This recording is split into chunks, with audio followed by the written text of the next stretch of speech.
que acontece? A gente volta ao mesmo método que a gente tinha na outra disciplina. Terminada a aula, eu posto o vídeo no YouTube e mando o link para vocês, tá bom? Então, a aula está sendo gravada e assim que a gente finalizar, eu já posto o vídeo na internet e já mando o link para vocês, certo? Depois, no final do curso, eu mando os slides com todo o material para vocês. Por enquanto, eu vou mandar só a apostila, né? E por que eu vou mandar só depois? Porque eu tenho o hábito de mexer nos slides, tá? Então, aquilo que fica falho, eu vou dar uma ajustada e aí eu mando no final para vocês, tá bom? Mas a cada aula eu mando a gravação do período da noite, conforme a gente fazia na outra disciplina, tá? Só que dessa vez eu quero que vocês falem mais, tá bom? Na outra disciplina vocês ficavam muito caladinhas, tinha muita teoria, então eu falava mais. Agora a gente vai trabalhar coisas mais práticas, então a gente vai interagir mais. Vocês vão ter que falar mais dessa vez, tá bom? Não vai ser só ouvir, não. Agora vocês vão ter que dar a opinião, pensar em ações. A gente vai trabalhar mais coletivamente do que só ouvindo. Tudo bem? Certo, combinado. Então, tá bom. Mas é para responder, viu, gente? Então, vamos fazer os nossos combinados. As nossas aulas começam às 7h15, tá? Como sempre.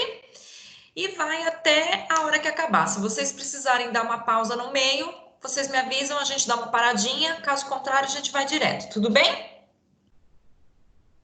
Tudo bem. Então, tá bom. Se vocês não responderem para mim, tá tudo bem. Eu vou seguir em frente, hein? Então, olha lá, gente. Esse é o nosso calendário, tá? Então, ele não tá assim fechadinho, tá? O calendário a gente não vai seguir à risca, mas a ideia é a gente ter um parâmetro para seguir as aulas, tá bom? Então, hoje, dia 4/8, a gente começa com a abertura da disciplina, né? A gente vai ver do que se trata o estudo da psicopedagogia aplicada, o que é psicopedagogia aplicada. Quinta-feira, a gente já vai estudar o que é queixa e diagnóstico. Aliás, a gente começa hoje, tá? A gente começa hoje vendo o que é a queixa. Depois, a gente vai estudar modelos de avaliação psicopedagógica, que são... Nós vamos estudar apenas 2 modelos, porque são inúmeros, né? Então, a gente vai estudar, eu peguei os 2 modelos mais comuns e que têm maior eficiência, que é o EOCA e a anamnese. E depois a gente parte para o estudo de caso, tá? E aí nós vamos ter só aulas de análise de casos, de análise de queixas, de exemplos, de vivência, tanto na escola, tanto no ambiente institucional, né, como psicopedagogo institucional, quanto em clínica, tá? Então, aí a gente vai ver diversos exemplos de crianças, adolescentes, adultos que apresentem alguns dos transtornos que nós estudamos e o que a gente faz, tá bom? Porque lá naquela outra disciplina, né, em transtornos de desenvolvimento, nós estudamos o que são esses transtornos, por que eles acontecem e como eles acontecem. Agora a gente vai estudar assim, o que o psicopedagogo vai fazer a partir disso, tá? Então, na verdade, a gente vai aplicar o que a gente estudou na outra disciplina, certo? Dia 28, a nossa última aula, é o dia da entrega da prova e da entrega da avaliação, do trabalho. Eu vou fazer como nós fizemos da outra vez, tá? Provavelmente na próxima semana eu já encaminho o trabalho para vocês, mas para o final do mês eu encaminho a prova, vocês me entregam tudo no dia 27, que é a nossa última aula. Aí, dia 28, eu encerro a disciplina. Tudo bem? Qualquer coisa... Você está passando já o slide ou não? Eu estou tá na primeira parte? Eu estou com o slide aberto com o cronograma. Nossa, então para mim Tá não na página do calendário, viu? Isso, calendário da disciplina. Para mim não foi, tá bom. Sai e entra de novo. Quem sabe você consegue.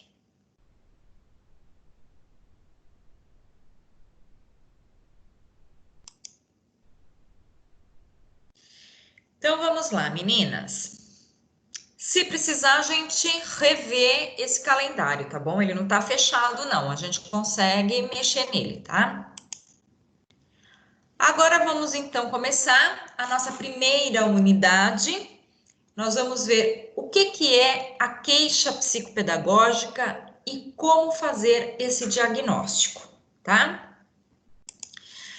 Bom, lembram da nossa bonequinha? Ela tá de volta, tá bom? Então, assim, o que a gente estuda em psicopedagogia aplicada? Qual é o objetivo dessa disciplina? Qual é o teor dessa disciplina, né? Nós vamos estudar a fundo, nós vamos conhecer com riqueza de detalhes nesse momento como estabelecer um diagnóstico, como estabelecer um laudo, como definir o que essa criança realmente, ou o que esse adolescente, né, o que essa pessoa realmente apresenta a partir de uma investigação. E como eu faço essa investigação? É isso que nós vamos desenvolver nessa disciplina, tá? Que métodos existem, que estratégias, que instrumentos existem para que a gente faça uma investigação do problema e como a gente aponta soluções, certo? Então, agora a gente vai ver mais a fundo o que fazer a partir do momento que alguém percebe que o comportamento não é como deveria ser, tá? Então, olha lá. Primeiro passo, a gente começa com a queixa psicopedagógica. O que significa isso? A queixa, na verdade, a reclamação, né? O que é? É o momento em que alguém, a própria pessoa, ou alguém da família, ou algum profissional que lida com essa pessoa, chega para você, psicopedagogo, e diz assim: existe isso, isso, isso, isso nessa pessoa que não está caminhando bem. Tá? Geralmente, a queixa é assim. Oi. A Vaniele pediu para avisar que ela não está conseguindo entrar no link e aí ela está tentando agora abrir outro equipamento, tá? Por isso tá. Ela não ainda. Tá, joia. Então, o que acontece? Geralmente, a queixa para o psicopedagogo é: essa criança não está aprendendo. Geralmente é isso, tá? Aí a gente precisa começar a pensar o quê? Ela não está aprendendo o quê e ela não está aprendendo por quê, tá? Essas são as duas principais perguntas que a gente precisa ter resposta. O que ela não aprende e por que ela não aprende, tá? E para que isso aconteça, existe todo um procedimento, né? Na atuação do psicopedagogo, independente de onde ele está, se é numa instituição, se é numa clínica, ele precisa sempre entender que ele é uma ponte entre a escola e a pessoa, tá? Por que ele é essa ponte? E geralmente quem vai para a análise, quem vai para o atendimento psicopedagógico é a criança e o adolescente. Então, por que o psicopedagogo é essa ponte? E por que exatamente entre a escola e essa criança e essa pessoa? A escola é aquela que ensina e o aluno é aquele que aprende. Lembrando que a psicopedagogia estuda os problemas da aprendizagem, então a gente precisa criar um vínculo entre escola e pessoa, tá? O que não está acontecendo aí?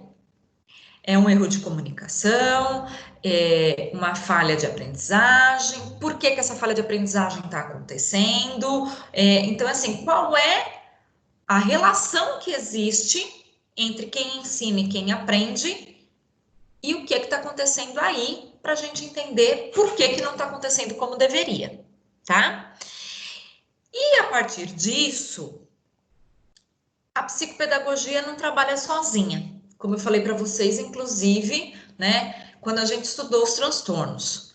Ela depende de outras disciplinas, né? Ela depende de outros terapeutas. Então, a gente precisa, basicamente, de conhecimento da neurologia, que a gente estudou na outra disciplina, a gente precisa de assessoria da pedagogia, da psicologia, da psiquiatria, né? Então, a gente depende de outros campos de atuação, tá? Da fonoaudiologia. Ah, Nayara conseguiu entrar. Quem mais que não estava entrando é a Daniele, né? Será que ela... Ah, entrou. Tudo bem, Daniele? Eu acho que eu consegui. Tudo bem, professora? Desculpa a demora, mas olha, foi tudo entrar hoje. Eva! E agora? Bem-vinda novamente, professora. Desculpa o atraso, viu? Imagina, na verdade eu só passei o calendário que vocês já têm, que eu já mandei no WhatsApp para vocês, e agora eu só estava fazendo uma introdução do que é que a gente vai estudar, tá? Na verdade, esse é o primeiro slide de conteúdo, tá? Tá bom, então. Obrigada, professora. Então é isso, meninas. Na verdade, a gente vai depender de outros campos de atuação, né? O psicopedagogo, ele não consegue trabalhar sozinho. Por quê? Porque ele depende de outras áreas, né? Lembra que eu falei para vocês o trabalho que dá para produzir um laudo? Então, eu não consigo, enquanto psicopedagoga, bater o olho na criança e falar, tem isso, toma aquilo. Não é assim que funciona, né? Então, quando se trata de uma criança, geralmente o médico que encaminha, e aí existe o acompanhamento do psicólogo, do neuro, do psiquiatra, né? Então, é uma série de profissionais que auxiliam esse psicopedagogo no tratamento desse transtorno, né, ou desse outro tipo de dificuldade de aprendizagem, né, enfim. Então, por isso que ouvir a queixa, né, é o primeiro passo para a gente entender o que essa criança não aprende e por que essa criança não aprende. E essa queixa, ela pode vir da família, ela pode vir de uma orientação de outro profissional, ou ela pode vir da escola, tá? Gente, qualquer dúvida, vão me parando, hein? Então, olha lá. Quando a gente fala de um diagnóstico de problemas de aprendizagem, há destaque na relação entre o que domina de aprendente, ou seja, o aluno, tá? E o ensinante, ou seja, o professor ou a instituição, tá? E aí a gente precisa, primeira coisa, entender essa relação. Como é essa criança na escola? Como essa criança se comporta dentro da escola? Como essa escola se comporta com essa criança? Tá? Como esse professor se comporta com essa criança? Por quê? Porque não basta que eu diga assim, a criança não aprende porque ela tem uma defasagem, ela tem lacuna curricular e ela precisa de um professor para dar reforço para ela. Será?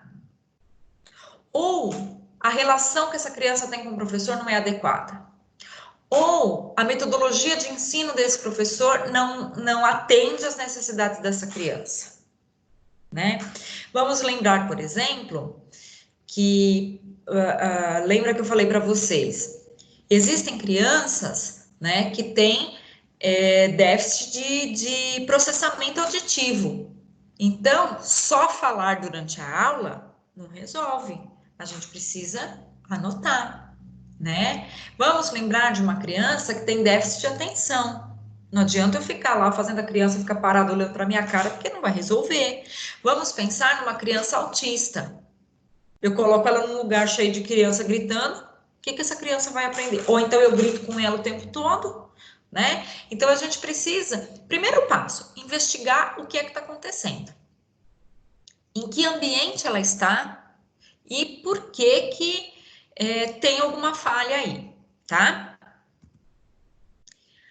A partir disso, a partir dessas duas perguntas, é que o psicopedagogo começa a buscar o porquê, certo? Então, vamos pensar assim, o que que essa criança não aprende? Ah, ela não aprende matemática, que é o clássico das escolas. Tá, vamos pensar numa série de problemas de aprendizagem que podem desencadear problemas de aprendizagem em matemática. Essa criança pode ter descalculia? Pode. Essa criança pode ter dislexia? Pode. Essa criança pode ter déficit de atenção? Pode. Essa criança pode ter psicose? Pode. Então, vocês observem que, assim, a partir de um único ponto, a gente tem uma gama de possibilidades, né? E aí, o que que acontece? A gente precisa estudar a fundo para entender e para chegar na raiz do problema, para saber se é descalculia, se é déficit de atenção, se é dislexia, ou pior, se a forma como o professor ensina, a criança não consegue aprender. Porque pode ser só isso, certo? Pode ser uma coisa simples. A metodologia utilizada, a criança não consegue compreender. Então, a gente muda de metodologia, certo? É simples, a gente muda de metodologia. Na escola particular é simples assim? É, meninas?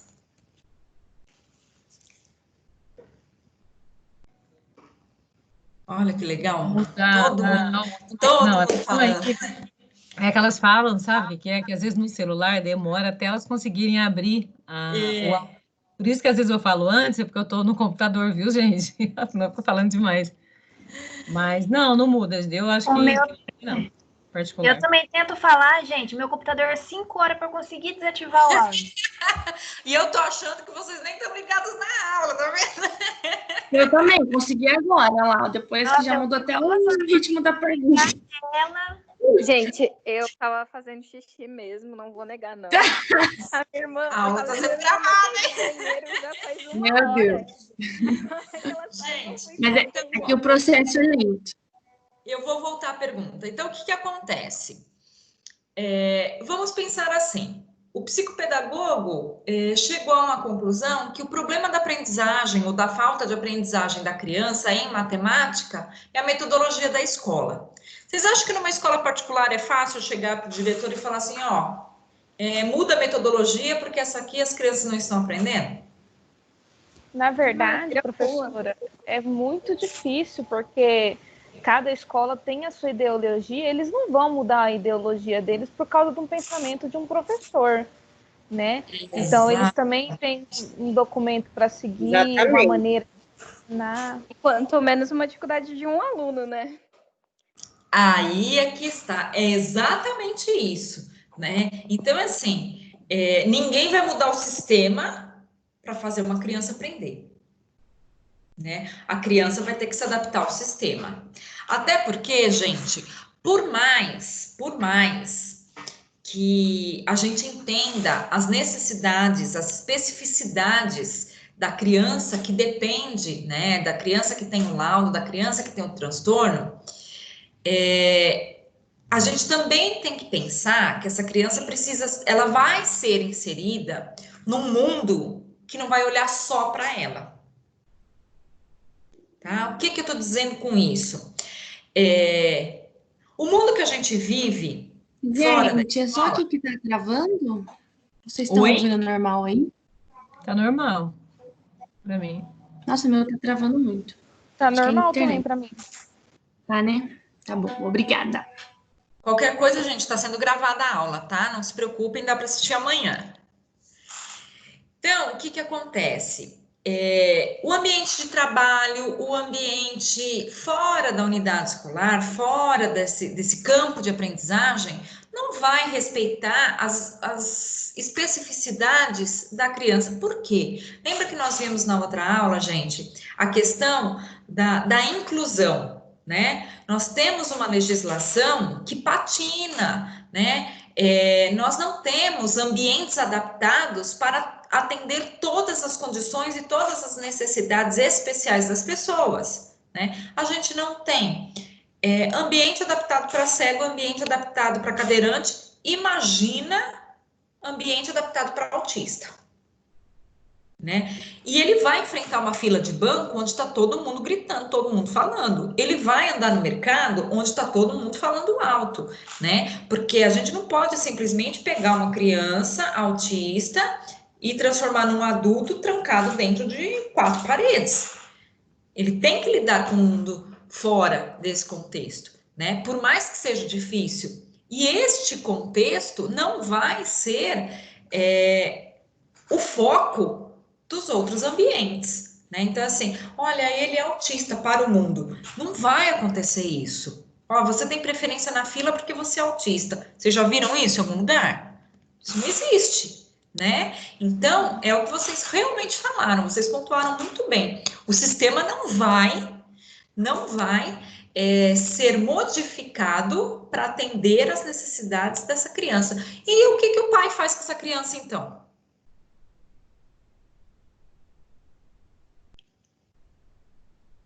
Procura nós.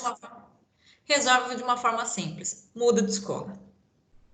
Se é na rede particular, é isso que acontece, tá? Na rede pública não acontece isso, por quê? Porque a lei diz que a escola é para todos, tá? Tá lá na Constituição Federal, artigo 205.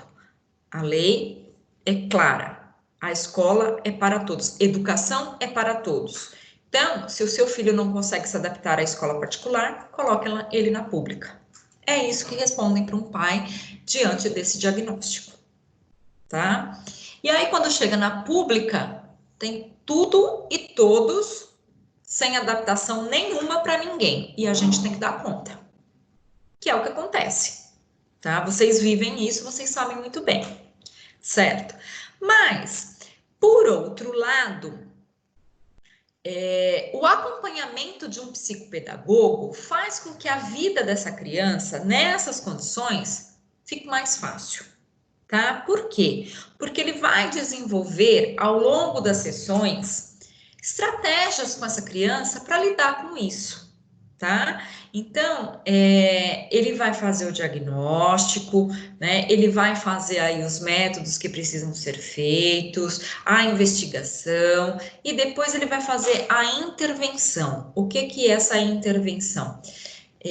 Como eu vou trabalhar essa criança para que ela sofra o mínimo possível no ambiente de aprendizagem, tá? Ou seja, resgatar o vínculo com o aprender, certo? É isso que faz o psicopedagogo quando ele está fazendo a intervenção. Então, o que ele vai fazer? Buscar os porquês e depois criar estratégias para resgatar o vínculo com a aprendizagem. Esse é o nosso trabalho. Tudo bem? Vamos lembrar desse slide, tá? Eu coloquei esse slide aqui, ele é da outra disciplina, mas eu coloquei ele aqui para que a gente relembre algumas coisas. Vamos lembrar qual é o caminho do diagnóstico, tá? Então, o diagnóstico, ele depende de uma série de fatores e esses fatores têm que ser ordenados de uma certa forma, tá? Então, a primeira coisa que a gente faz, identifica o problema. Então, chegou uma queixa, chegou uma reclamação. O que eu vou fazer? Eu vou identificar esse problema. tá?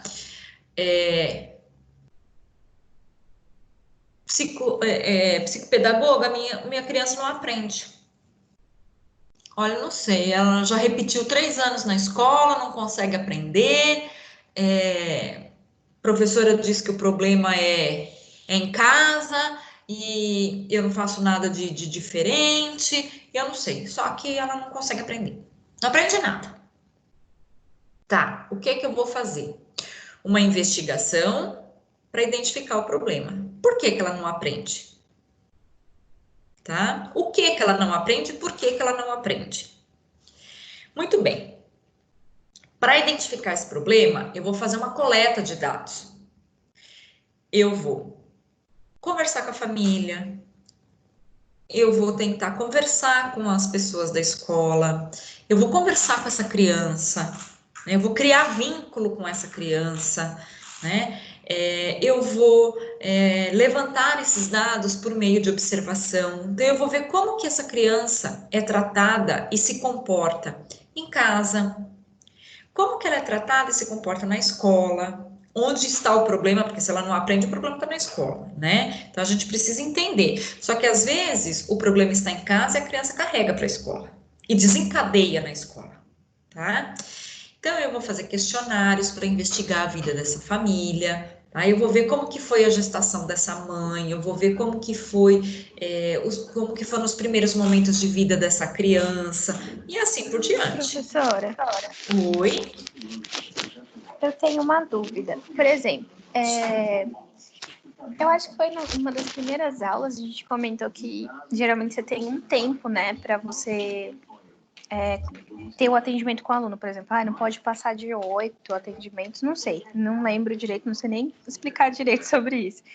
Só que a gente fala muito de criar um vínculo com a criança e talvez seja um pouco mais difícil, não sei, de criar um tempo mais longo. Toda vez que eu penso nisso, eu já fico falando, cara, mas eu vou ter que resolver, eu vou ter que saber qual é o problema dele em 3 dias. E aí, o que eu faço depois? E se eu não conseguir, como vai ser minha vida? Olha, eu não concordo com essas alternativas mirabolantes, tá, de tratamentos instantâneos. Eu não concordo. É lógico que a criança não vai fazer terapia a vida inteira, né? Mas vamos pensar no caso de um autista. Vocês acham que 8 sessões você consegue criar vínculo com o autista? Talvez na 8ª sessão esse menino tá olhando para você. Talvez ainda. Na sua direção. Exatamente. Então, assim, essa mania de estabelecer quantidades, né, de padronizar, 8 sessões resolve o problema de qualquer um. Não. Às vezes, com 8 sessões, você não conseguiu nem se aproximar dessa criança ainda, né? Então, assim, você precisa, às vezes, de 20 sessões, de 1 ano de sessão, de 1 ano e meio. Eu penso, tá, que um bom tratamento, ele tem que durar, em média, 1 ano e meio. Entendi. Tá? Por quê? Porque você precisa, primeiro, fazer toda essa coleta de dados, que não é em 3 dias. Certo? Aí, o que acontece? Você definiu, ou você suspeitou, você apontou um diagnóstico. Só que você sozinho não consegue fazer esse laudo. Você depende, por exemplo, de um exame neurológico. Por quê? Porque você está desconfiado que é dislexia, por exemplo. Só que precisa aparecer num exame que você tem algum tipo de lesão cerebral, né? Aí faz o exame e não dá nada. Você precisa de outro para confirmar que esse não deu nada, né? Então, assim, não é um diagnóstico simples, sabe? Dentro da psicologia pode ser que funcione. Na psicopedagogia, eu não acho que seja prudente 8 sessões você resolver o problema, tá? Até porque essas sessões, elas não podem ser muito distantes uma da outra. Você não pode fazer uma sessão a cada 15, 20 dias, uma sessão por mês, porque a criança esquece da sua existência. Você precisa manter vínculo, então tem que ser 1 vez por semana, 2 vezes por semana, né? E aí a gente está falando de 8 sessões, eu estou falando de 1 mês, eu estou falando de 2 meses, né? Em 1 mês, 2, eu não resolvo um problema desse tamanho. Eu não resolvo, porque não é tão simples assim, né? Não é um problema que com 8 sessões eu resolvo, né? Então, assim, existem alguns psicólogos que acham que tem que ser assim. Eu discordo. Enquanto psicopedagoga, eu discordo, tá? Que bom, então. Mas também vai de cada situação, né? Vai de cada situação. E assim, Sim. como é que você vai acompanhar a aprendizagem dessa criança e saber se surtiu efeito, se aquilo que você está aplicando está dando resultado em 1 mês? Né? Realmente não tem como. Meses, né? Oi, quem que me chamou? É a Vilma, deixa eu te perguntar uma coisa. Que ela falou do número de sessões, eu entendi. Só que nem sempre o psicopedagogo vai ter o parecer de outro profissional. Porque, por exemplo, a mãe está no SUS, não consegue até passar, e você está lá atendendo, né? Eu fico assim, pensando, o que a gente faz? A gente fica de mãos atadas. Então, e a gente também tem esse problema, né? A criança está lá no SUS e leva 1 ano para fazer um exame, quando consegue, porque dependendo do exame, o SUS não paga. E aí essa mãe não tem dinheiro para fazer porque o exame é caro e não faz. E aí o que você faz? Você fala assim, olha mãe, então eu não posso mais atender seu filho porque eu não sei o que ele tem. Não posso fazer isso, né? Então o que eu vou ter que fazer? Criar outra estratégia. E para isso, não é com 1 mês, né? Eu vou ter que pensar em outras formas. Bom, essa mãe não fez um exame e eu não sei se essa criança tem lesão cerebral. Então, eu não sei se é dislexia. O que eu vou fazer? Eu vou ter que aplicar testes para isso, tá? E aí, eu não vou aplicar 4 testes para uma criança em 1 hora, porque a criança não dá conta. Eu vou ter que aplicar 4 testes em 4 sessões de 1 hora, né? Porque a sessão, ela também não pode ser muito grande. Você não pode ficar com uma criança, seja no ambiente escolar, seja num consultório, por mais de 1 hora, porque a criança perde o foco, ela cansa, né? Então, é 1 hora de consulta no máximo. E se você está num ambiente institucional, nem 1 hora você tem, porque essa criança tem outras atividades para realizar, né? Você não pode ficar tirando ela da sala de aula. Lembrando que, dentro de um ambiente institucional, o nosso trabalho é muito maior, para assessorar os profissionais que tratam, que lidam com essa criança diretamente, do que com ela propriamente dita. Tá? Agora, no caso de um consultório, não dá para fazer terapia em 4 horas, né? Pelo amor de Deus. Se ficar 4 horas lá fazendo terapia com a criança, ela destrói seu consultório, porque ela não dá conta, ela não aguenta. Pensa uma criança que tem déficit de atenção ou que tem hiperatividade dentro do consultório com você por 4 horas. Né? Não funciona, não funciona. Vamos pensar na seguinte forma. Vocês aguentam 4 horas direto de aula? Das 7 às 11? Só de conteúdo? Só eu falando? Não. Vocês, adultas, não aguentam. Imagina a criança, 4 horas sentada numa cadeira e você só falando com ela. É loucura, gente. Então, assim, é 1 hora de sessão, tá? Às vezes, nem 1 hora, 40 minutos. Dependendo das características dessa criança, mais 40, você não vai conseguir arrancar nada dela. Então, ficar com ela lá. Por exemplo, um autista, a criança nem fala com você, ela nem olha no seu rosto. Você vai ficar olhando para ela ali durante 1 hora, 1 hora e meia, e a criança ali, muda, olhando para sua cara. Que terapia é essa, né? Então, a gente precisa analisar o contexto, né? Não dá para falar assim, olha, em 8 sessões eu resolvo o problema. Não sei, eu não sei, tá? Aí, a gente cai numa outra questão burocrática. Essa criança, o pai dela paga convênio, só que só paga 8 sessões de terapia, a partir da 9ª é paga particular, e o pai não tem mais dinheiro para pagar. Então, ele começa e não termina. Ele vai ao seu consultório enquanto o convênio médico está pagando. a hora que o convênio para de pagar, essa criança tem que sarar a qualquer custo. Por quê? Porque o pai não tem condição de pagar a sua sessão, tá? Então, a gente se depara muito com isso, tá?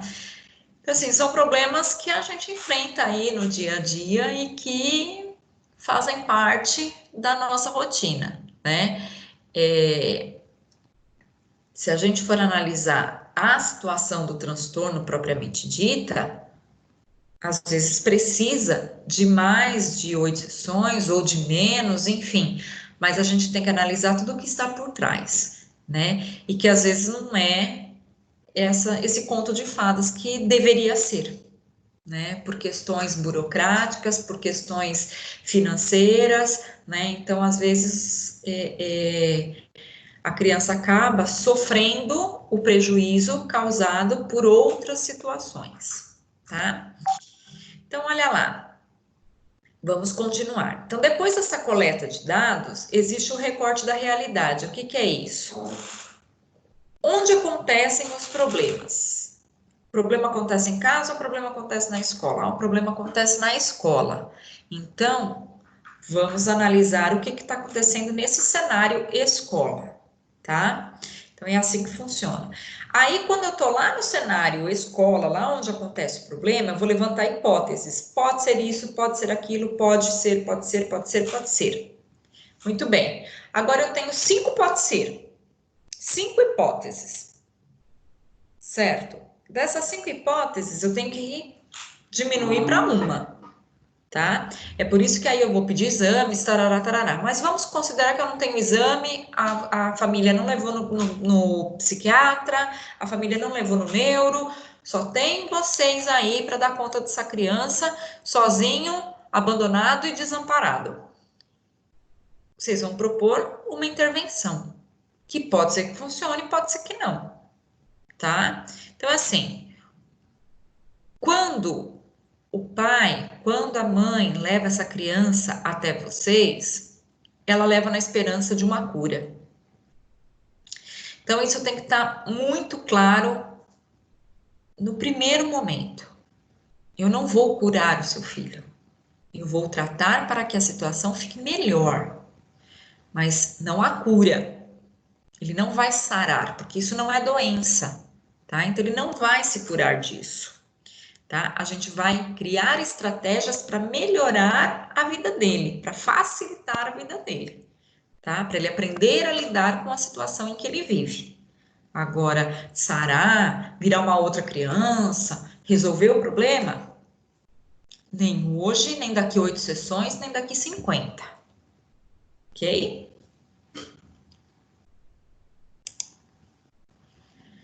Muito bem. Agora vamos lá.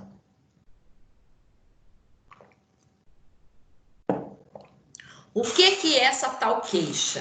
De que se trata? Tá? A queixa psicopedagógica, a gente chama de queixa psicopedagógica, é o primeiro contato com a pessoa a ser observada. É o contato em que vem à tona todas as reclamações, todas as insatisfações perante algum comportamento considerado inadequado ou impróprio, seja ele cognitivo ou não. Então, é aquele momento em que a gente escuta assim, por exemplo, essa criança ela não para sentada, ela provoca os outros, ela não consegue ficar quieta, ela bate nas outras crianças, ela sai da sala sem autorização, ela não faz lição em casa, enfim. Né? Se é com o professor que está falando, aí ele vai dizer assim, a família não acompanha, o pai nem sabe o que ele faz. Se é a mãe, vai dizer assim, a professora não presta atenção nele, a professora trata ele mal, enfim, tá? Neste momento, todo mundo é culpado. Nesse momento, o mundo está contra essa criança e contra quem está lá reclamando, tá? Então, assim, todo mundo é culpado, todo mundo tem um problema e essa criança está indo de mal a pior. Então, pensem assim no pior cenário possível, tá? Por quê? Porque nesse momento, só vão fazer levantamento daquilo que se considera errado. Então, vai aparecer coisas assim do além, tá? Aí ela sobe nas carteiras, ela voa na mesa, ela pensa que é o Batman, enfim, tá? Coisas desse tipo, tá? E aí, a partir desse cenário que pintam para você, é que você vai começar a investigar. Tá, mas ela morde? Tá, mas ela arranca pedaço? Mas ela rola no chão? Não sei, né? Um exemplo, tá? Então, assim, é a partir disso que a gente começa a nossa investigação, tá? Então, vocês têm dois tipos de queixa, tá? A queixa familiar e a queixa institucional. Quando a queixa é familiar, vocês podem ter certeza que nas entrelinhas, em algum momento, essa pessoa, esse familiar, vai dizer que o problema dessa criança é a escola, tá? Alguma coisa que alguém fez em algum momento na vida dessa criança que desencadeou isso. Se essa queixa vem do ambiente institucional, vem da escola, vem da professora, em algum momento ela vai dizer que o problema dessa criança está na família. Mesmo que ela não diga claramente, tá? Mas sutilmente ela vai deixar bem claro que o problema da criança não é a criança, é a família na qual ela está inserida. Então, assim, a gente tem que tomar muito cuidado na hora de fazer essa observação e na hora de ouvir essa queixa, para não cair na conversa, né? Vamos dizer assim, na conversa de quem está relatando os fatos, tá? Por quê? Porque é lógico, gente, isso é óbvio. A gente quer resolver o problema. Essa pessoa que está fazendo a queixa, ela quer resolver o problema. E nós estamos acostumados, nós somos educados a resolver problemas a partir de um culpado. Então, ela precisa achar um culpado. Só que a gente tem que ter claro que não existe culpado nessa situação. Então, não é culpa da escola, não é culpa da família. A criança é assim. E a gente tem que resolver esse problema dessa forma. Tudo bem?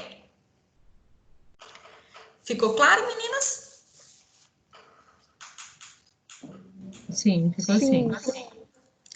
Professora, Oi? deixa eu fazer uma colocação. Plano da queixa. Mas, assim, tem alguma coisa relacionada, assim, a escuta já veio antes? Esse é o momento da escuta. Tá. Tá? Então, vem a queixa, quando vem, pode vir dos familiares, professores, né? Isso. E aí a escuta é o nosso trabalho de estar verificando o que pode estar acontecendo com essa criança. Isso. A escuta é assim, é você ouvir tudo que todo mundo tem para falar, sem fazer nenhuma intervenção. Então, você vai escutar tudo e vai anotar o máximo de informações que você conseguir, tá? E aí você vai perguntar sempre assim, por quê? Por quê? Por quê? Explica melhor isso. Explica melhor aquilo. Tá? Então, vamos supor. Eu sou a mãe de uma criança e vocês são psicopedagogo. Aí eu agendei uma consulta com vocês, estou levando meu filho lá. A criança tem 7 anos.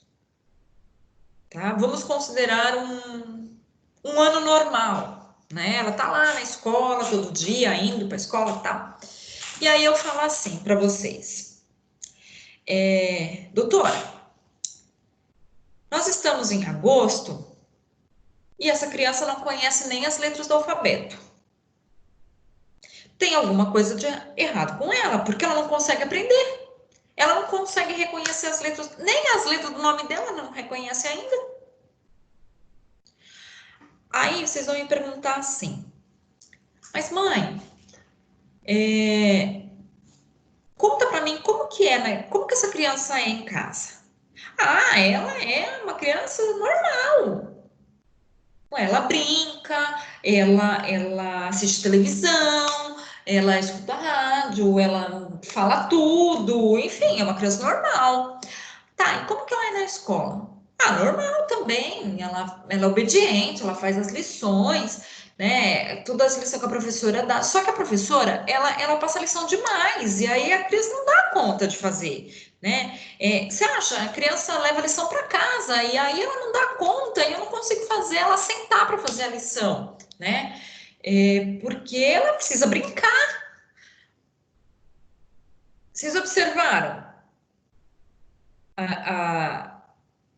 o teor da conversa, né? Então, assim, eu, mãe, acho que a criança em casa precisa só brincar, certo? E que a professora passa muita lição, só que a criança não aprendeu nada até agora, tá? Então, geralmente, é esse tipo de coisa que vocês vão ouvir. E aí, você, psicopedagoga, vai fazer o quê?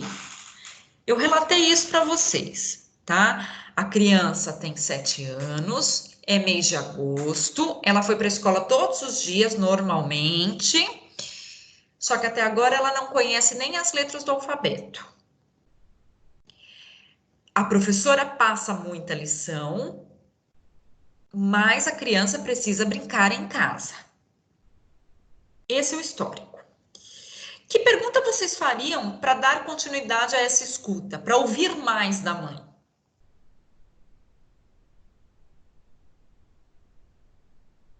Vamos lá, meninas.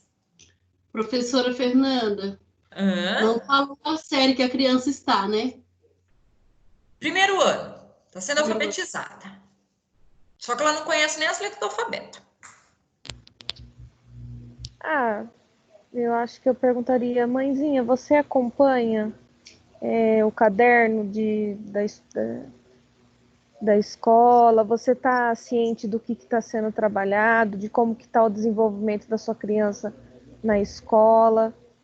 Porque não tem como, a criança está no mês de agosto, não aprendeu nada até agora, e a professora não entrou em contato com a mãe, não falou nada, não questionou, não houve essa queixa aí? Muito bem. Então, primeira coisa que a gente tem que fazer. A senhora conversou com a professora? Primeira pergunta.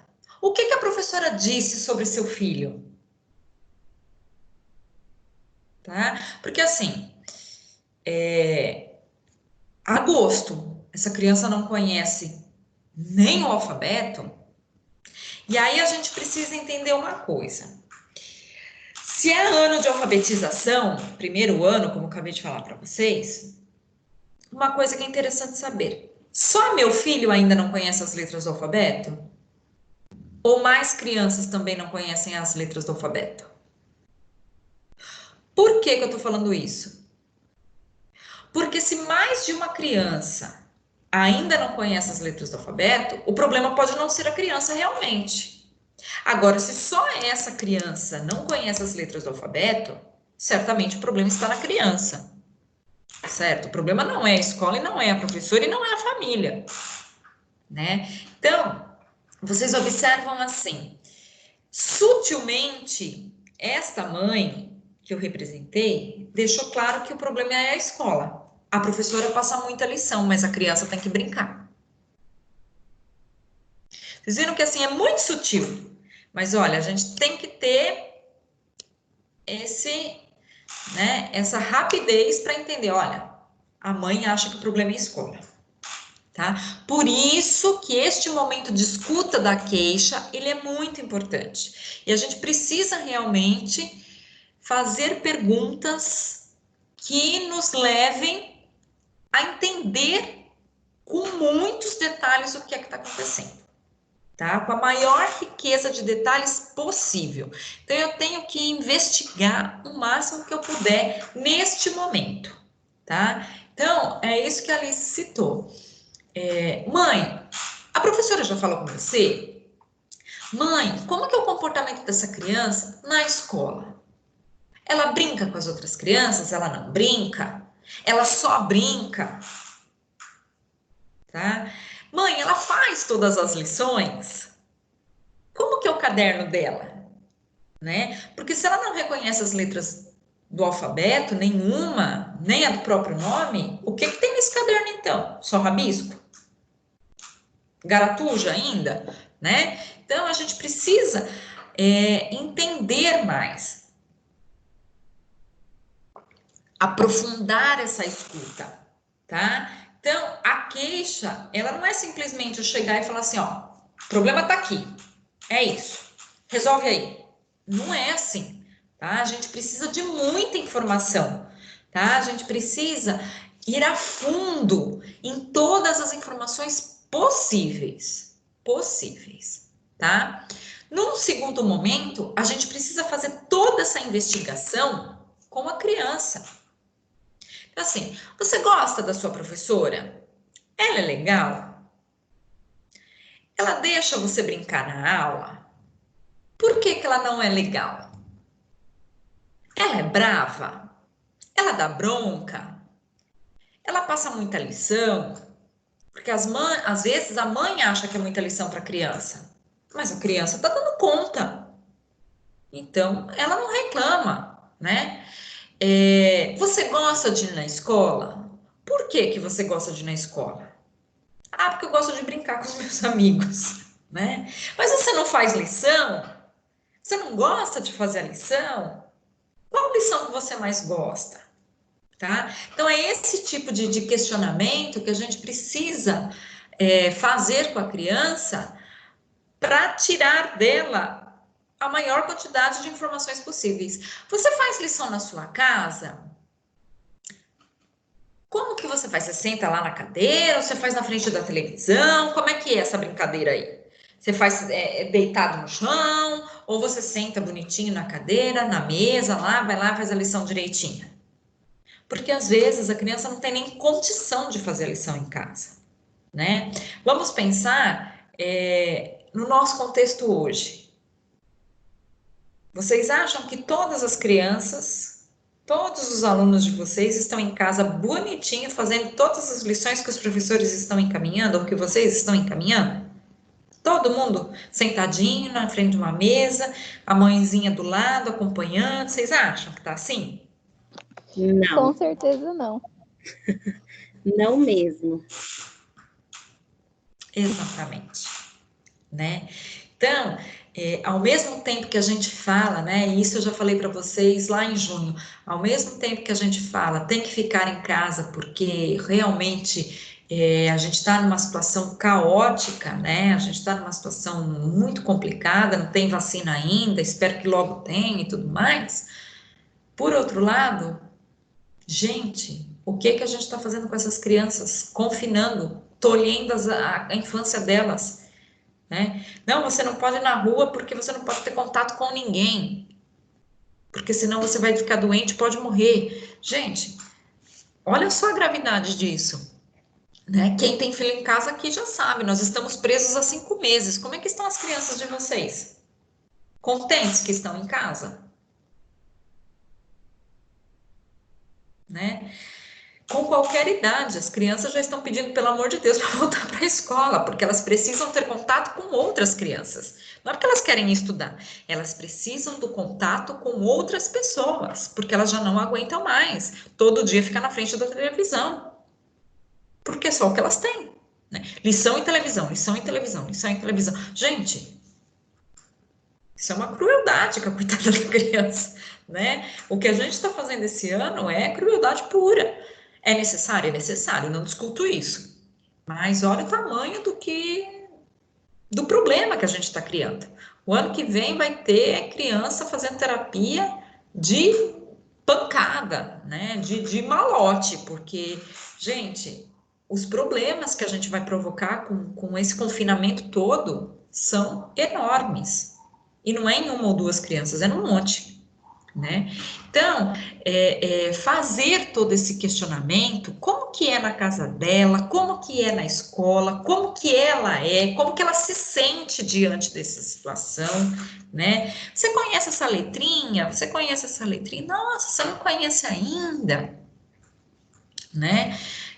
Você acha legal não conhecer ainda?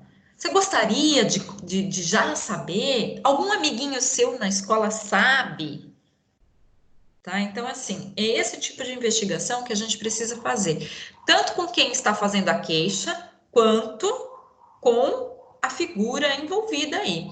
E, às vezes, essa queixa pode ser da própria pessoa, né?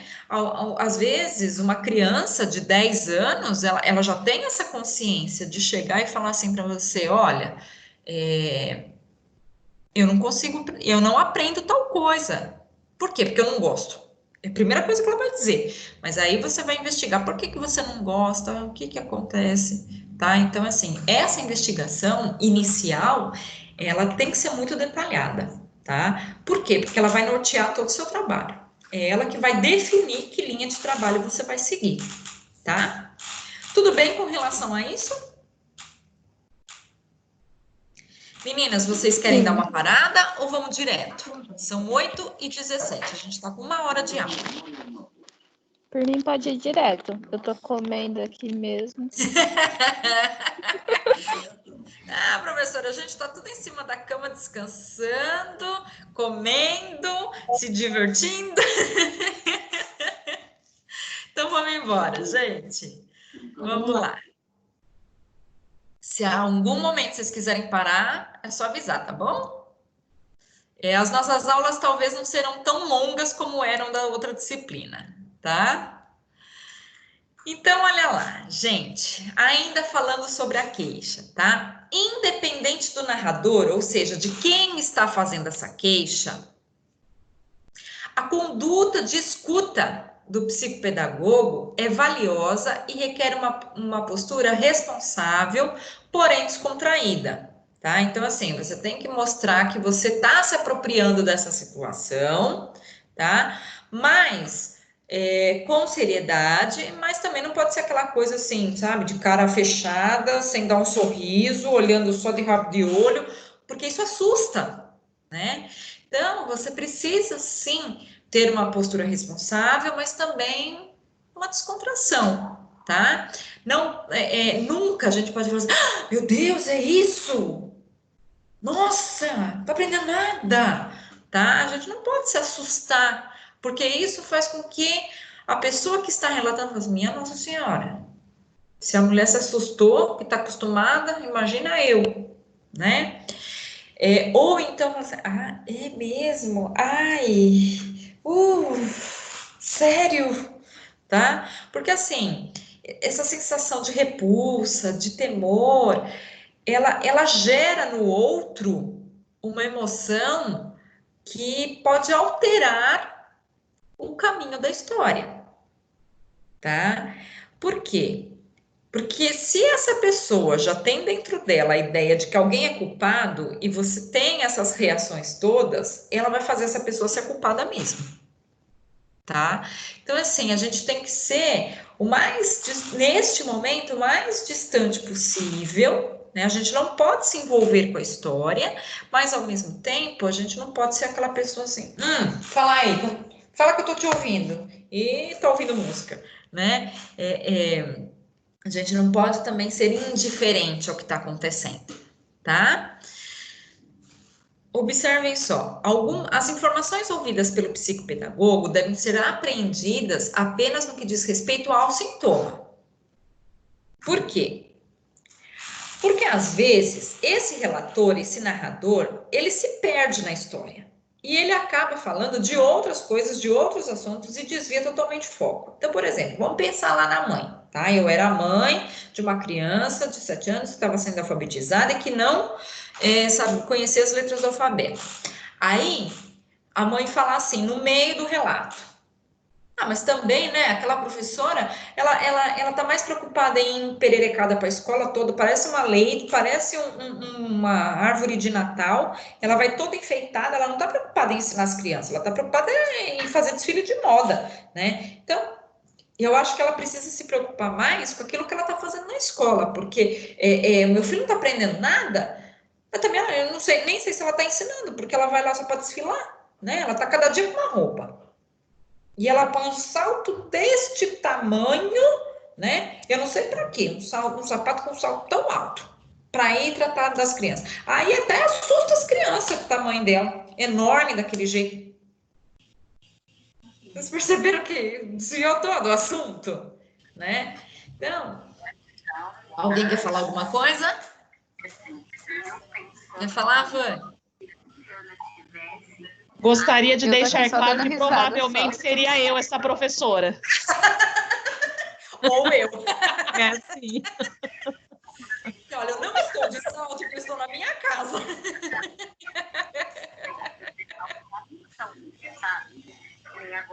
Mas é isso mesmo, gente. Vocês sabem que assim, a gente precisa ter esse cuidado, porque senão a mãe desvia, a mãe delira, tá? Ou então, se a situação é inversa, tá? Se às vezes não é a mãe que está se queixando, é a professora, ela fala assim, mas também aquela mãe nem cuida dessa criança, só deixa a criança brincar, ela já é mal educada. Imagina o que vai virar essa criança. Misericórdia. A mulher, quando chega na escola, é coice para todo lado. Ela já chega, ela nem bom dia não fala. Então, assim... a gente poderia falar que ela é nova, né, Dri? Mas, olha, gente, esses erros, assim, falta de atenção, claro que é falta de atenção. Realmente, se fosse a Juliana, filha, o negócio ia ser mais embaixo. E aí, gente... Vaniele, tá ligado? Não é nova, não. A Vaniele tá com o áudio ligado. Vaniele esqueceu o áudio ligado. Vaniele, desliga o áudio aí, minha filha. E falando mal do povo. Só conversa. Falando mal dos outros, Vaniele. Que feio. Ela nem Vaniele tá percebe. assistindo aula, Vaniele. Ainda bem que ela não tá falando mal de mim, ainda bem.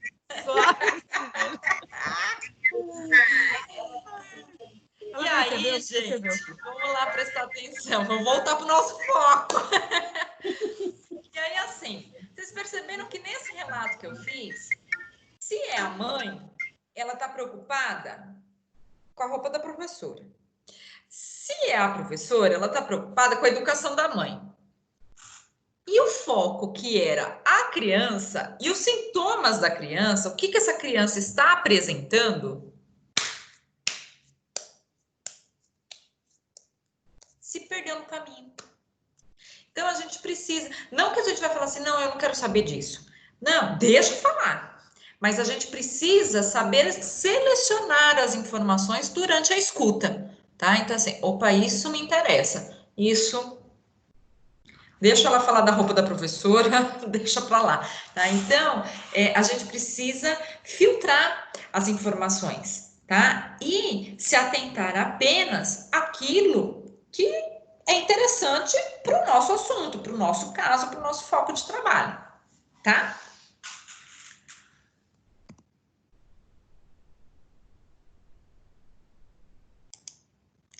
Então, é assim, gente...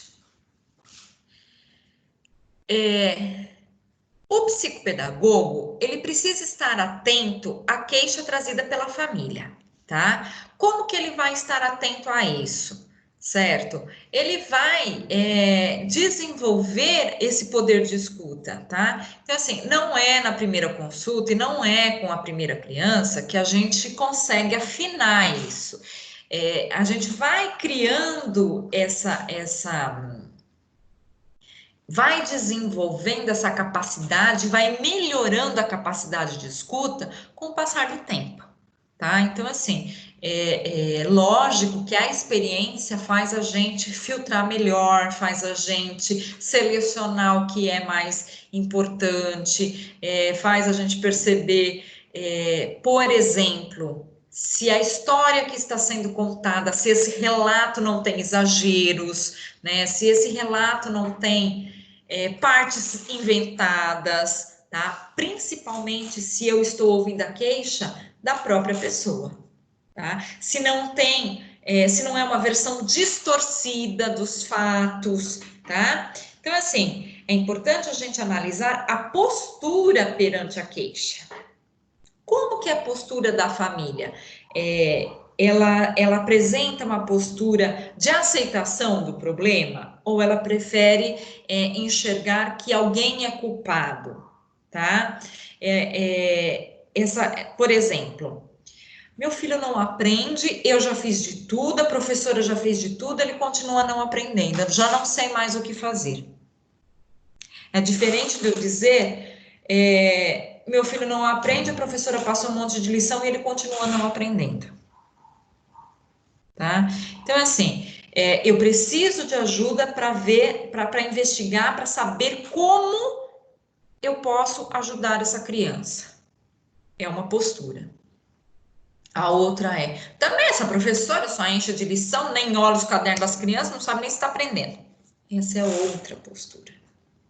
Tá? Então, a gente precisa analisar, ter muito cuidado para analisar e entender como que vai ser essa postura, tá? E a partir dela é que a gente consegue entender o comportamento dessa criança.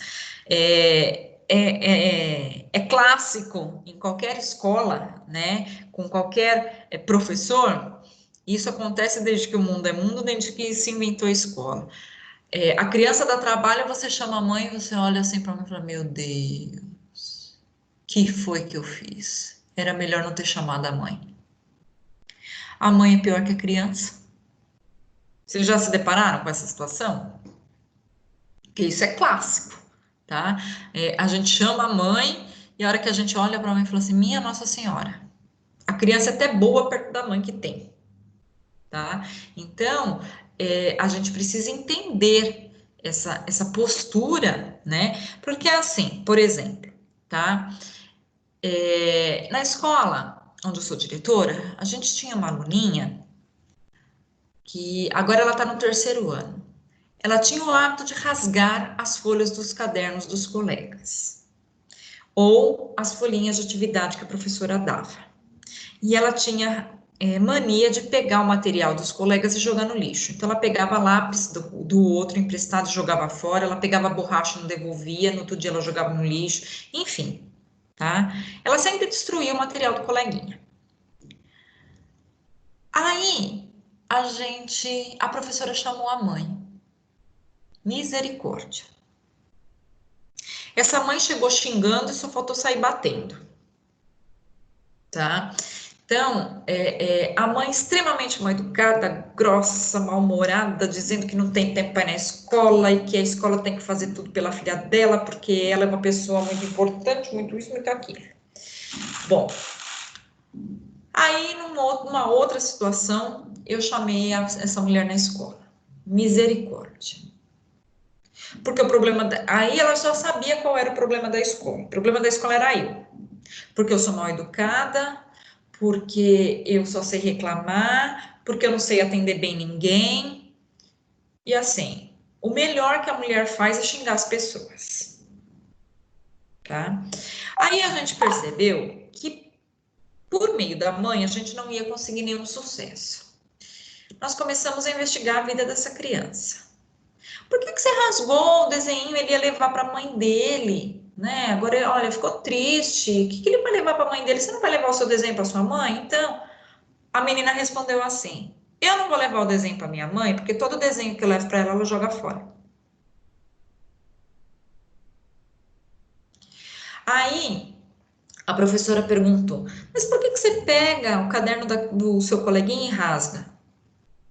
Mas qual é o problema de rasgar? A minha mãe rasga todas as minhas coisas.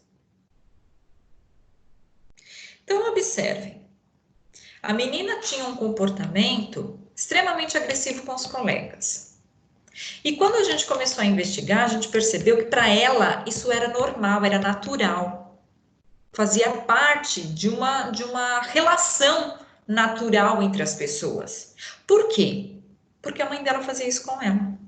Então ela achava que era assim que se tratava as pessoas. Ela não reconhecia, ela não sabia como tratar os outros, porque ela não era tratada de uma forma educada, né? Ela só era tratada nessas condições. Então, para ela, isso era o certo, isso era o normal. Rasgar folha, jogar as coisas no lixo, né? Para ela estava certo o que ela estava fazendo, porque ela nunca conviveu com uma situação inversa, de uma situação contrária, em que a mãe falasse, olha que lindo, eu vou guardar para mim. Ela nunca ouviu isso na vida dela. A mãe, tudo que ela fazia, a mãe jogava fora, na cara dela. Né?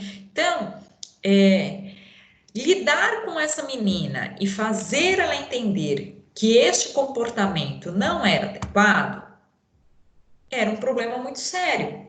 Por quê? Porque eu estou dizendo que o que a mãe dela faz é errado. E a mãe dela é a referência dela. E aí eu vou provocar uma outra situação. Eu estou dizendo que a educação dada para esta criança não é a melhor. Então, eu estou ferindo a integridade moral da mãe. Eu estou provocando na mãe uma situação assim, você está me dizendo que eu não sei educar minha filha. Né? Então, olha o tamanho do problema. Porque eu tenho que fazer isso, eu tenho que educar a criança, só que eu tenho que tomar muito cuidado com a forma como isso vai acontecer, porque senão eu aponto direto para a mãe e digo para ela o que você está fazendo não está certo. Né? E isso é um exemplo de muitos. De muitos. Tá? Então, assim, é uma mãe que quando chega na escola, a gente fala assim, quem é a sortuda da vez que vai atender? Porque ela já brigou com a escola inteira. Tá? Ela já ofendeu a escola inteira. Ela já xingou a escola inteira.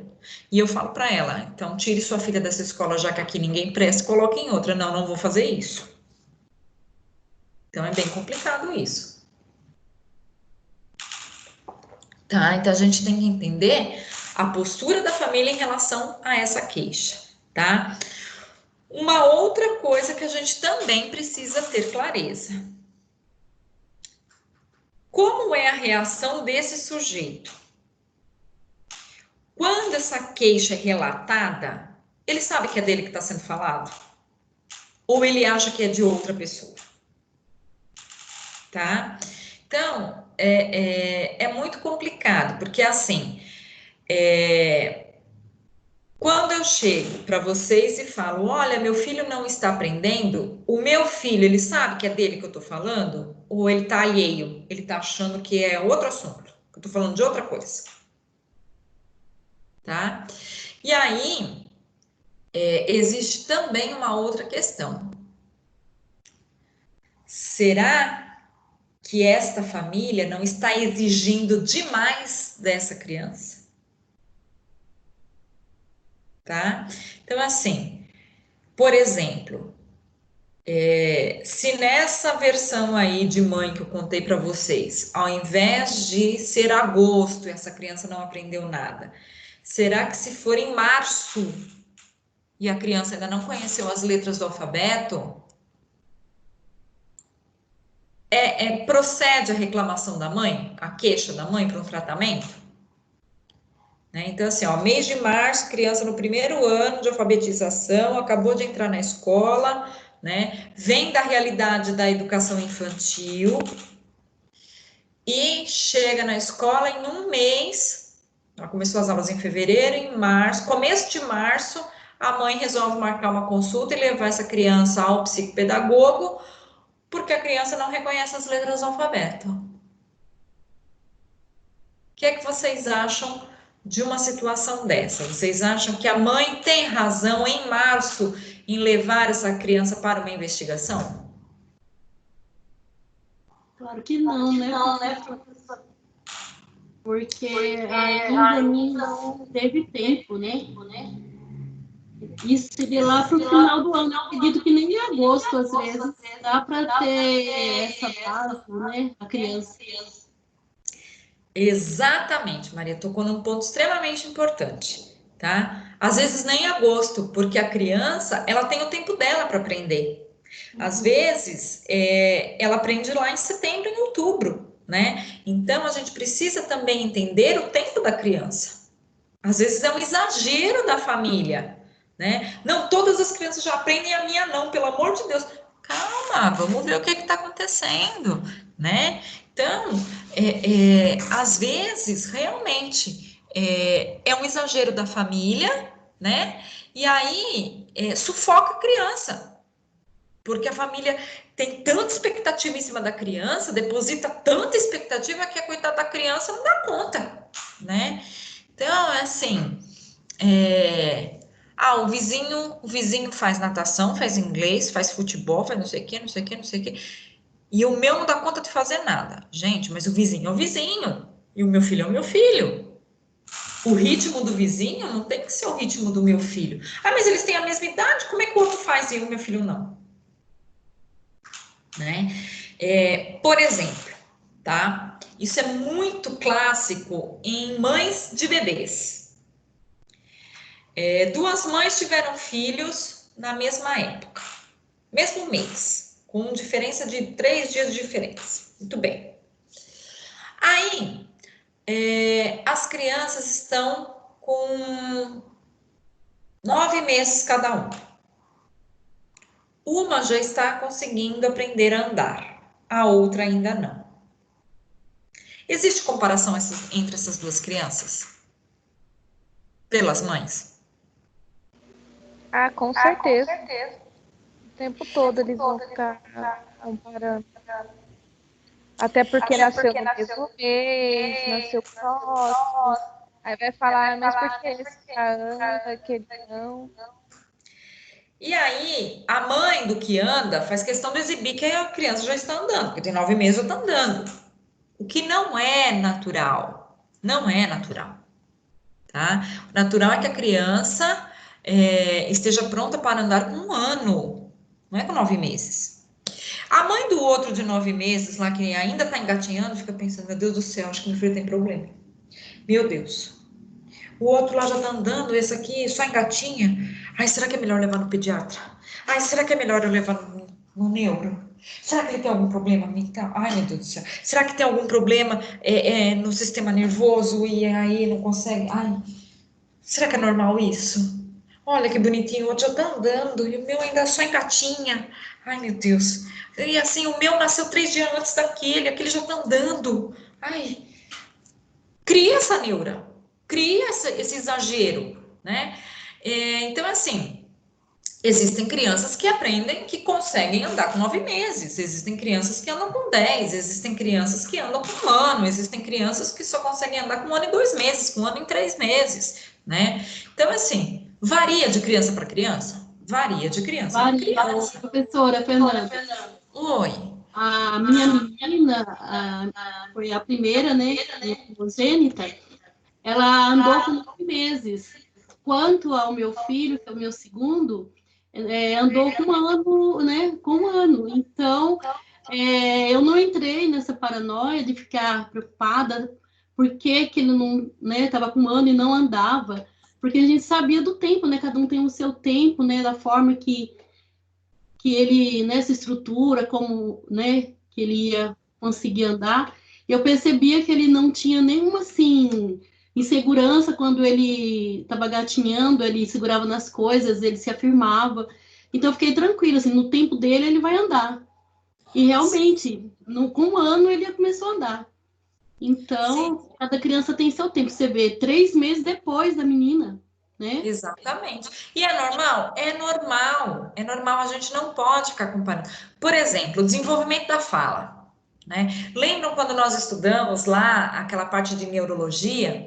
A linguagem, ela é muito elaborada, ela é muito complexa. Então, assim, é muito difícil aprender a falar, gente. Por mais que seja natural, É muito difícil a gente associar ideias a ponto de construir uma fala.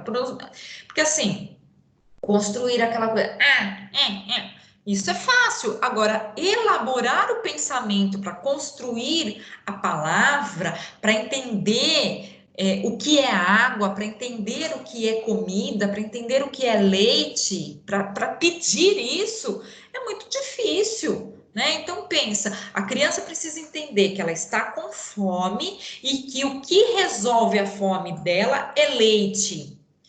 Então, ela precisa pedir leite e aí ela aponta, porque ela não sabe falar leite, mas ela precisa se comunicar e ela aponta para alguma coisa que ela precisa reconhecer.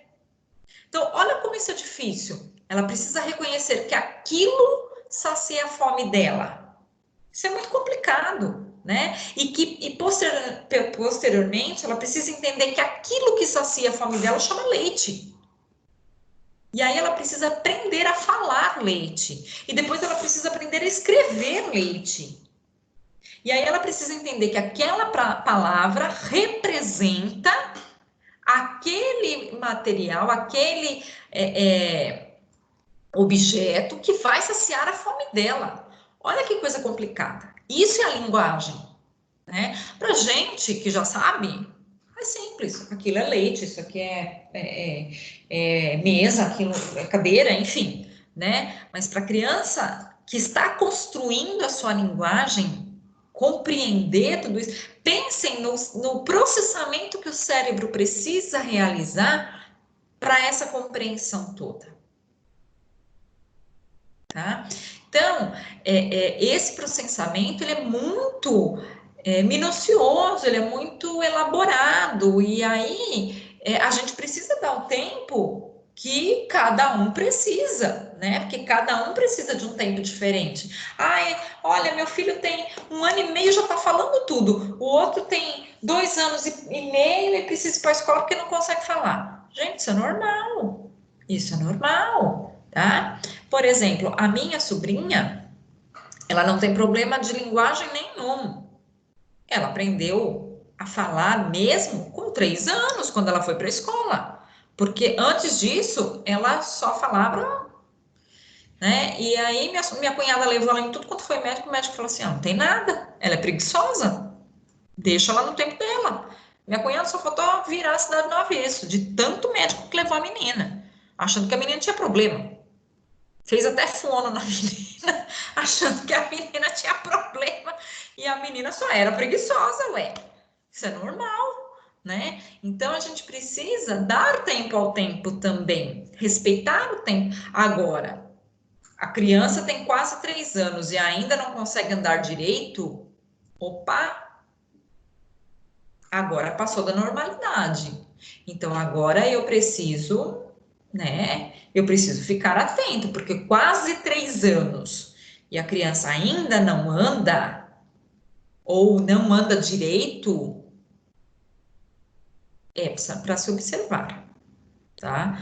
Agora, assim, o meu filho tem 11 meses e até agora não aprendeu a andar. Gente, 11 meses está dentro da normalidade, né? Então, existe sim uma exigência exagerada por parte da família, em qualquer aspecto, tá? Em qualquer aspecto.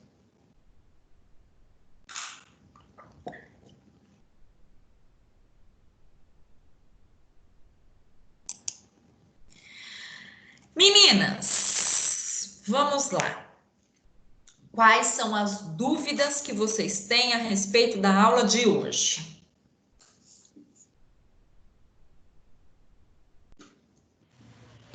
Da aula Tá de tranquilo, hoje foi sem bem dúvidas. tranquilo. Ficou A gente claro? falou queixa, né? Da Isso, família, da escola. Ou da escola, né? isso. E mais do que isso, qual deve ser a nossa postura frente a uma queixa? Tá? Então, assim, o que a gente tem que fazer a partir do momento da queixa? Lembrando de 2 perguntas importantes. O que é que a gente precisa buscar a resposta? Meu filho não está aprendendo. Primeira pergunta. O porquê, o que e o porquê. Exatamente. São essas as nossas perguntas, são essas as respostas que a gente precisa buscar. O que essa criança não aprende e por quê? Tá? E a partir disso, a gente faz a nossa escuta da queixa, bem detalhada, bem minuciosa, para que a gente consiga ajudar essa criança, tá? Na próxima aula, nós não vamos falar disso hoje, porque é um pouquinho mais extenso, e eu penso que se a gente começar a falar desse assunto hoje, a gente vai terminar depois das 11.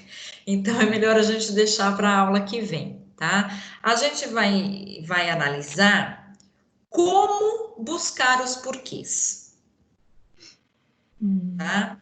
Então, assim, a criança não aprende. E aí, eu, psicopedagoga, me pergunto, por que ela não aprende? Eu preciso responder essa pergunta. Por que ela não aprende? Como eu vou responder essa pergunta? É o que a gente vai ver na próxima aula, tá? Como a gente busca as respostas. Gente, alguém quer falar mais alguma coisa? Eu quero, professora. Então, vamos lá.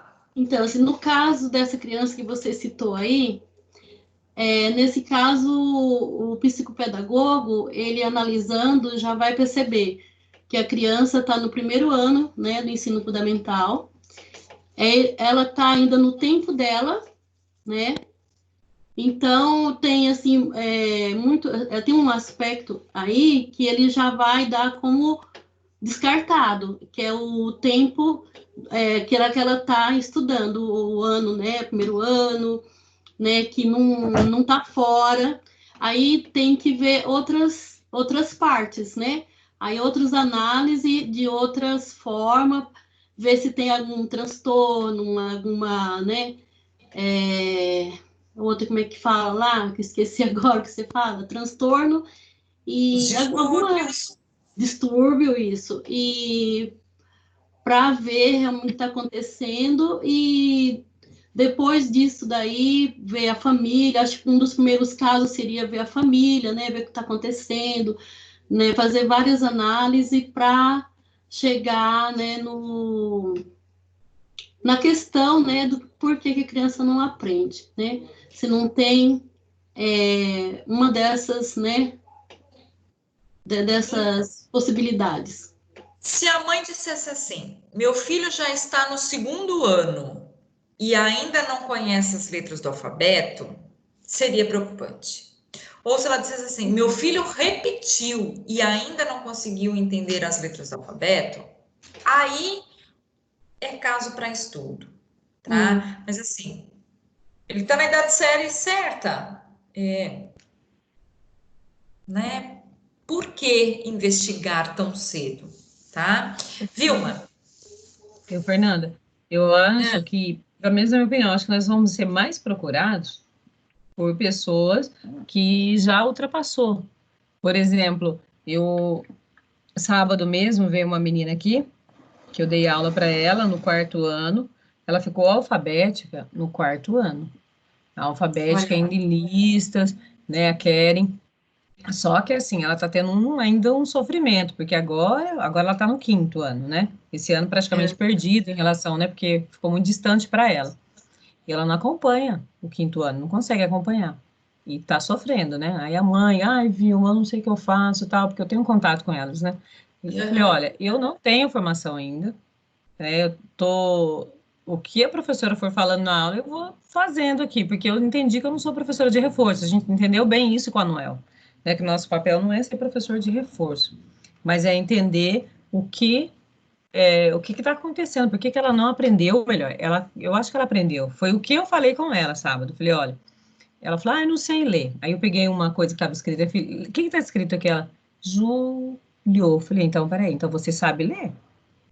Agora, pode ser assim, que você não saiba ler na velocidade que você quer, né? Porque eu estava vendo o que ela queria, né, a menina? E tentando fazer essas coisas, pesquisando essa anamnese aí pelo YouTube, pela internet, né? Porque ela veio com essa queixa. Eu não estou preparada, com certeza, eu não estou preparada ainda, e deixei bem claro que eu não estou preparada. E E aí foi só escutando, respondendo essas questões que tá aí, que eu não sei nem para que eu fiz essas perguntas para a mãe, para falar bem a verdade. Como que foi o parto, não sei o quê. Tudo isso aí, eu tô com a ficha na mão. Então, eu vou esperar a sua aula para ver A gente vai se ver vai essa ficha na responder. próxima aula. Mas foi muito engraçado, porque eu falei, e agora, né? Tô com isso na mão, vou fazer o quê? Mas isso é Enfim. bom, Vi, você já vai tendo contato, já vai pegando experiência. Mas, e aí falei para ela, porque eu fiz uma formação em coach também, já faz algum tempo, e, né, e eu vi que dá para unir uma coisa com a outra. Porque eu acho assim, essa menina, como eu já conheço, dei aula para ela, eu percebi que a autoestima dela sempre está muito abalada, desde quando a gente começou, e aí essas dinâmicas de coach, tudo, ajudou ela a mudar. Então, talvez foi por isso que ela conseguiu, né, ficar alfabética, porque já tem, todo mundo que não aprendeu alguma coisa sofre, quando a gente não aprende, né, já tem um sofrimento. Então, pensa bem, ela com 10 anos, a priminha dela tem 5 e já sabe ler e escrever. Assim, ela diz que lê super bem, até a mãe contou, e a mãe tem um sofrimento grande, porque a sobrinha tem, todo mundo compara, você estava falando, eu achei bem isso, né? Todo mundo compara, imagina para ela com 10 e a outra com 5. Ela vai brincar, ela me contou, ela falou que ela vai brincar de restaurante, aí as meninas fazem o pedido, e aí ela não consegue. Eu fiquei vendo, falei, meu Deus do céu. Então, nas brincadeiras dela, ela contando, né, a dificuldade que ela tem. É um sofrimento já para ela, né? Então, sim. eu parti para isso, sabe? Dei para ela, falei, então vamos fazer assim, você vai escrever frases poderosas, você vai na frente do espelho e vai falar que você consegue, não fale que você não consegue, fazendo essas coisas, né? Não é para embromation, mas para tentar ver o que eu consigo fazer, né? Então, todas as aulas, eu acho que, eu falei, nossa, tem tudo a ver com o que eu quero, é a próxima aula, para ver o que vai... E assim, ó, guarda esse seu caso aí, porque a gente vai estudar ele mais para frente, mais a fundo, tá? Eu acho que é um caso bem legal para a gente estudar. E se vocês tiverem, meninas, exemplos de situações, tragam para as aulas, porque esse é o momento para isso, tá? Essa disciplina é o momento para isso, para a gente analisar essas situações, esses casos para a gente estudar, tá? E aí, olha, por exemplo, a Vilma falou um negócio que o Manuel citou que é fundamental, gente. Precisa deixar claro, porque assim, uma coisa é a mãe ir num consultório. Se ela vai ao consultório, ela enxerga você como uma doutora. Agora, se ela vai ao psicopedagogo institucional dentro da unidade escolar, ou se ela conhece, como aconteceu com a Vilma, ela pode misturar as estações. E aí ela pode achar que você vai dar o reforço para... Vocês não são professoras de reforço, vocês não são professoras, tá? Nesse momento, vocês são psicopedagogas. Por isso que eu falei para vocês, o olhar muda, né? Eu sou professora dentro da sala de aula e eu tenho formação em psicopedagogia. O meu olhar muda em relação ao meu aluno. Muda sim, graças a Deus. Mas eu não posso ser psicopedagoga do meu aluno e nem posso ser professora do meu paciente. Tá? Então, uma coisa é uma coisa e outra coisa é outra coisa. Ai, olha, você não pode ajudar ela, dar umas liçõezinhas aí para ela reforçar? Não, não posso. Não posso. Tá? Eu sou psicopedagoga e eu posso investigar para saber o que ela tem e fazer terapia. Isso eu posso fazer. Agora, dar lição de reforço, peça para a professora de reforço. Peça para a professora dela dar a lição a mais que ela passa. Tá? A gente não vai fazer serviço de alfabetização enquanto psicopedagogo, porque o nosso trabalho não é esse. O nosso trabalho é investigar porque essa criança não aprende e apontar soluções. Agora, quem vai executar as soluções não sou eu, é o professor. Tá? Então, que bom que a Vilma citou isso. Isso tem que ficar muito, muito, muito claro para a família. Tá? Para a família, porque você tem isso claro, só que a família não tem. Então, isso é muito importante, tá? A família precisa ter isso claro. Você não é quem vai... Lembra que eu falei no começo dessa aula? Você não é quem vai curar essa criança. Você não vai resolver o problema dela. Você vai criar estratégias para ela melhorar. para ela avançar. Só que assim, você cria as oportunidades. Quem vai desenvolver essas oportunidades não é você, é a própria criança. Ou é o profissional que lida com essa, que alfabetiza, que ensina essa criança, tá? Então, assim, uma outra coisa que a gente precisa ter muito claro, que a Vilma apontou nesse caso que ela trouxe, é exatamente a questão. A criança acha que ela não está lendo. E quando a gente vai tomar leitura, a criança está lendo. Então, assim, qual que é a expectativa da criança? Qual que é a expectativa da mãe? Tá? Porque às vezes a criança está lendo, mas a mãe fala assim, essa criança não sabe ler, né? Então, ela interioriza aquilo. Aí ela interioriza, você não sabe ler, você não sabe ler, você não sabe ler, ela chega à conclusão que ela não sabe mesmo. Todo mundo fala que ela não sabe, né? Então, a gente precisa também analisar com muito cuidado, tá? E tem que existir um momento, você criança, tá? O pai, a mãe, ele não pode ficar dentro da sessão o tempo todo. Em alguns momentos você precisa da família para fazer algumas intervenções? Precisa. Você precisa fazer algumas investigações com essa família.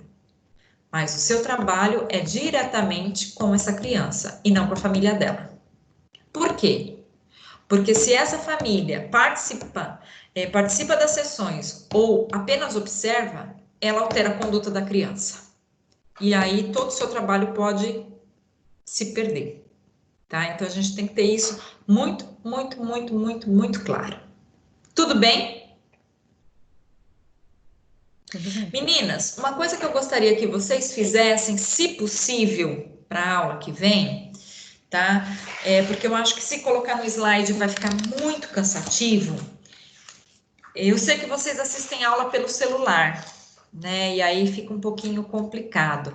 Mas eu gostaria que vocês, se possível, pudessem ou imprimir ou ter acesso pelo computador dos 2 anexos que existem na apostila, tá? O anexo 1, que é modelo de EOCA, e o anexo 2, que é o modelo de anamnese.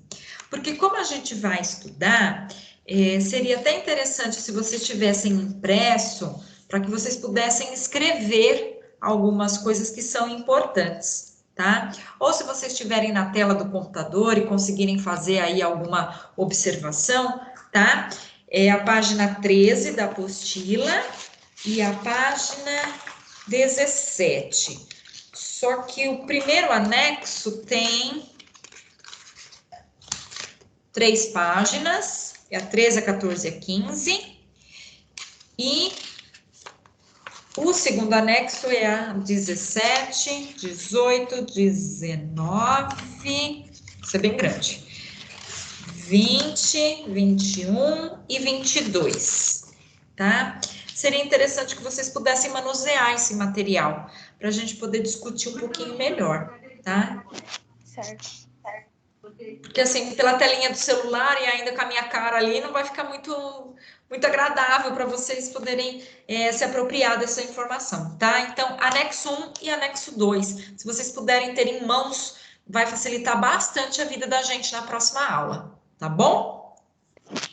Combinado. Tá certo. Então, tá joia. Eu vou tentar colocar no slide, só que assim, eu não acho que vai ficar num tamanho razoável para a gente ler. Então, por isso que eu estou falando para vocês que se vocês tiverem em mãos, fica mais fácil, tá?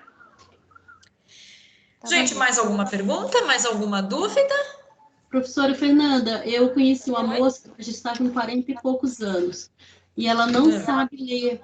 Ela falou assim que quando ela era menina, em sala de aula, a professora brigava muito com ela, né?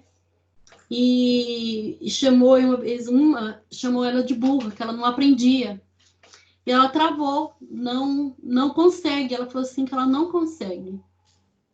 Então, Ela não tem problema nenhum assim, né? Aparente que lamentavelmente, é um pouco tarde, né? Mas ainda dá tempo dela fazer aí um processo de intervenção com o psicopedagogo e voltar para a escola, né? Eu digo que lamentavelmente é um pouco tarde, porque assim, para ela voltar para a escola agora é um pouco complicado, né? Mas eu acho que quando a gente tem boa vontade, quando a gente quer realmente, nunca é tarde, Então, né? eu falei para ela, conversei com ela, volta, vai para o EJA, e, né, e quem sabe. Então, ela falou que ia voltar. Eu aconselhei ela bastante, faz tempo, né? Faz um ano mais ou menos que eu não converso com ela a respeito, mas ela falou que ia voltar sim. Eu falei, volta, né? E se foi algum trauma que você, né, teve por essa forma que você foi tratada, luta contra isso, vai lutando, vai, né, procurando, né, aprender e se esforce. Você é capaz, falei para ela.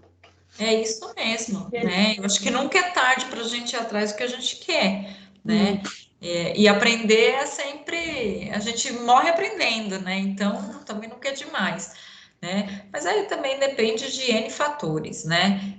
Ela vai querer voltar para a escola, né? Ela vai querer, a essa altura do campeonato, ir atrás, enfim, né? Ou ela já abandonou o barco, né? Então aí. E então, assim, parece que, professora Fernanda, que isso aí mexeu tanto com ela, quando ela começou a falar comigo, os olhos dela encheram de lágrimas, né? Então, eu creio assim, foi uma coisa que ela machucou muito, né? Ah, com certeza. Né? Com então, certeza. aí ela falou assim, eu conversei bastante com ela por várias vezes. Aí eu aconselhei muito que ela voltasse, né? Ela falou que iria voltar, sim. Vou ver se eu ainda encontro com ela, porque agora eu encontrava com ela na igreja. Não está tendo mais culto, né? Agora tem mais igreja. Não temos mais, né? Contato lá na igreja, não está tendo como ver ela mais, né? Porque só era lá que a gente se encontrava. Então faz tempinho que eu não a vejo. Já está beirando um ano, porque já fazia um tempo que eu já não a via, né? Mas quero ver se ela voltou. Aí qualquer coisa, vamos ver. Aí, quem sabe a gente se encontra de novo, eu te falo. Tá, joia. Gente, mais alguma pergunta? Por mim, tudo bem. Então, então é o seguinte, na próxima aula a gente estuda então EOC e anamnese, tá? Então eu vou pedir para vocês a gentileza de terem em mãos os dois anexos para a gente poder manusear, que fica mais fácil. Jéssica, quer falar? Não, é que eu tô tentando desde aquela hora que você perguntou se estava tudo certo e meu microfone desbloqueou só agora. Ah, então tá bom. É difícil aqui o processo. Eu achei que era eu que não estava dando para você esse espaço, Jéssica. Não acendeu aqui, porque para mim acende uma luzinha, né? E não acendeu. Então, eu cliquei e ele ficou aqui pensando. Aí agora que liberou e eu tô quietinha. Viu? Boa noite, viu, gente? Não, dá boa noite para vocês. Estou saindo, então. Tá, joia. Eu tô, então, encerrando a gravação de hoje, tá bom? Gente, muito obrigada pela atenção de vocês, pela aula de hoje. É um prazer estar de volta e eu não sei quantas disciplinas ainda vocês têm pela frente, não sei se eu serei professora de vocês de novo, mas é um prazer. Umas 3, professora.